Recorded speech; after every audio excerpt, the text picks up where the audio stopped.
Salam sejahtera, selamat datang ke channel Fels Lifestyle.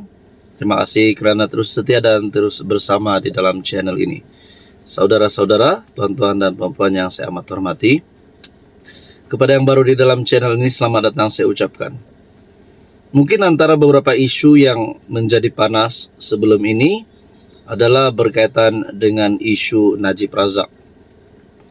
Ramai yang berkata Najib sudah tidak ada harapan, Najib sudah kritikal, bukan keadaan kesehatannya, tetapi dalam keadaan statusnya sekarang yang masih berada di penjara. Bahkan baru-baru ini, apabila mahkamah menolak berkaitan dengan isu tahanan rumah, menjadikan Najib semakin jatuh, semakin down.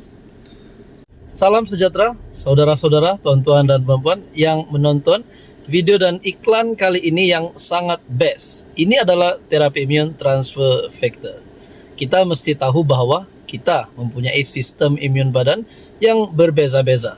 Jadi, melalui sistem imun badan yang sihat, melalui sistem imun badan yang dididik dengan bijaksana, melalui sistem imun badan yang mempunyai kekuatan, boleh mencegah pelbagai jenis masalah kesihatan. Jadi melalui transfer factor terapi imun, produk ini adalah untuk mendidik, menyeimbangkan dan meningkatkan kekuatan sistem imun badan. Badan kita, manusia yang mempunyai sistem imun badan yang baik, yang sihat, yang dididik oleh terapi imun, boleh mengelak pelbagai jenis masalah kesihatan. Sekiranya Anda ingin mendapatkan maklumat tentang terapi imun transfer factor, Anda boleh menghubungi nombor saya yang tertera. Ada yang berkata, ini adalah satu keputusan yang amat menyedihkan bagi Najib.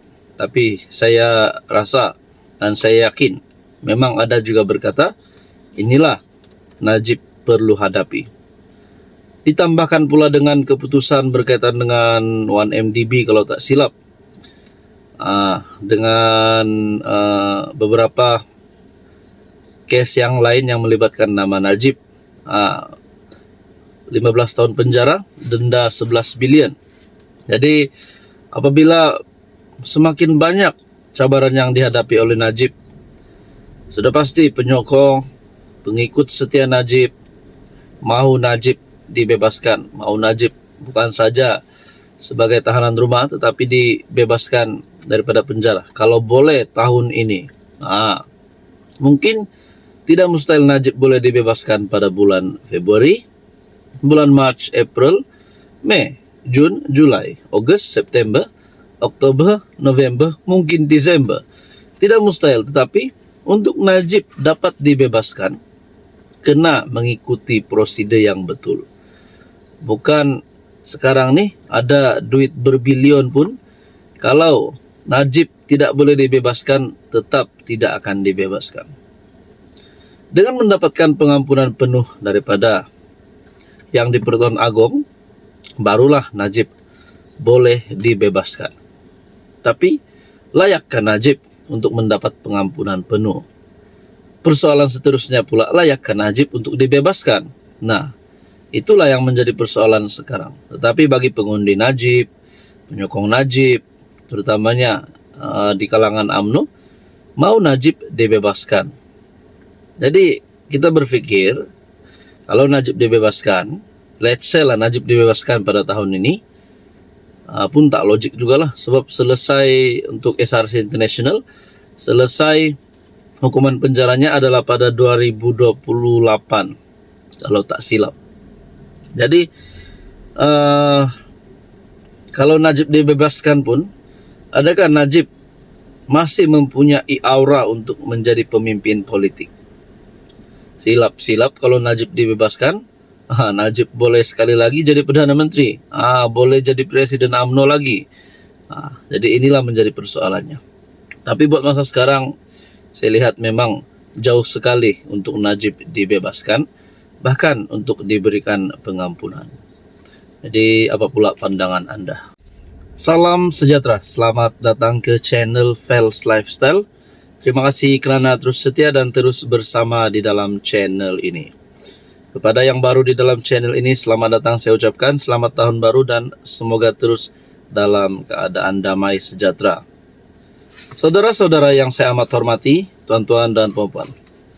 Mungkin bukan sahaja saya yang tertanya-tanya, mungkin Anda juga tertanya-tanya.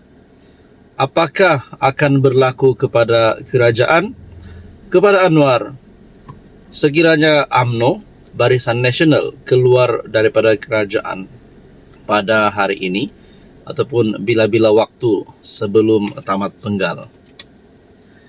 Mungkin kita sudah mendengar kenyataan-kenyataan daripada kepimpinan UMNO, kepimpinan PAS berkaitan dengan penyatuan semula Parti Besar Melayu ini. Ditambahkan pula dengan ada cadangan bersatu, PAS dan UMNO membentuk gabungan baru, bukan setakat muafakat nasional, tetapi sebagai muafakat agung. Jadi kita tertanya-tanya, apa akan berlaku kepada kerajaan sekiranya benar-benar UMNO Barisan Nasional keluar daripada kerajaan? Di sebalik gesaan daripada Ketua Pemuda UMNO sendiri, Dr. Akmal Saleh, agar UMNO menarik diri daripada kerajaan menjadi pembangkang yang bermaruah. Nah, apa yang berlaku? Mungkin banyak pendapat berbeza-beza daripada kalangan rakyat Malaysia, daripada pemerhati politik, daripada rakyat Malaysia, netizen dan pengamal media sosial. Ada satu pendapat yang cukup hebat, saya mau kongsi dengan anda semua. Daripada Harapan Daily, anda boleh lawat Harapan Daily. Ini yang berlaku kepada PH jika UMNO tinggalkan kerajaan perpaduan.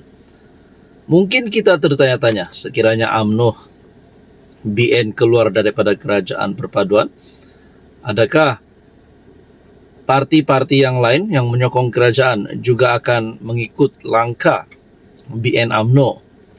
Adakah GRS, GPS akan mengikuti langkah BN UMNO untuk keluar daripada kerajaan? Nah, itu yang menjadi persoalan paling utama.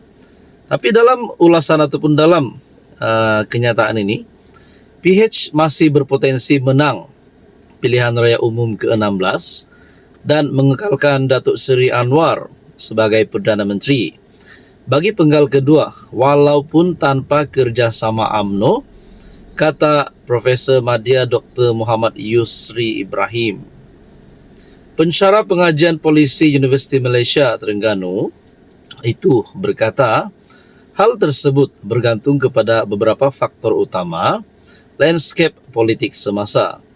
Menurutnya antara faktor terpenting ialah corak sokongan pengundi Cina sekiranya UMNO meninggalkan kerajaan perpaduan dan kembali bekerjasama dengan PAS.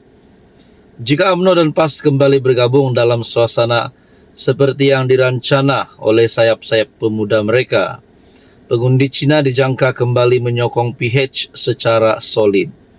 PH kembali menguasai segmen bandar dan segmen bercampur seperti dalam PRU 14, PRU 15. Selain itu, faktor GRS turut dilihat signifikan dalam menentukan keputusan PRU 16. Dr. Yusri menjelaskan kerjasama sedia ada antara PH GRS dalam kerajaan serta pilihan raya negeri yang lalu, memberi petunjuk bahawa gabungan itu berkemungkinan diteruskan pada peringkat persekutuan. Dengan kedudukan dan kekuatan semasa serta disokong sebagai kerajaan negeri, GRS berpotensi menang banyak kerusi di Sabah nanti, jelasnya. Tidak kekal terikat.